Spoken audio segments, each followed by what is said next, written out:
ये 2 अदद पाए हैं, स्किन वाले हैं, आप स्किन के बगैर भी ले सकते हैं। कसाई से कहकर खाल उतरवा लें। अच्छे से कसाई से सफाई करवा लेंगे तो आपका आधा काम तो हो जाएगा। इस तरह इनको छोटे छोटे पीसीज में काट लिए है ताकि इनका पूरा रोगन निकल सके, पूरी यखनी निकले। यखनी में ही असल जायका और अफादियत है।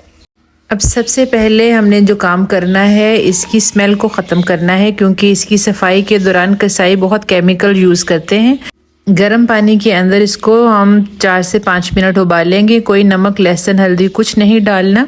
आप वीडियो में देख सकते हैं जितनी मैल कुचैल होगी झाग की शक्ल में ऊपर आ जाएगी, पानी भी मैला हो जाएगा। इस तरह इसकी सारी स्मेल ख़त्म हो जाएगी और जो मसाले हम डालेंगे उसकी खुशबू आएगी। अब इस तमाम पानी को हम उबालने के बाद गिरा देंगे और पावों को अच्छे से फिर मल मल के धो लेंगे साफ़ पानी से। आप देख सकते हैं कि पाए बहुत अच्छे से धुल गए हैं, साफ़ शफाफ हो चुके हैं।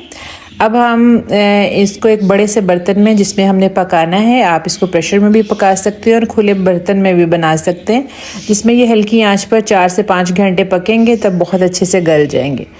पाओं को हमने बर्तन में डाला, उसमें हमने पानी 3 गुना डालना है। 2.5 किलो हमारे पाए हैं तो 3 गुना हमने पानी इसमें ऐड कर दिए।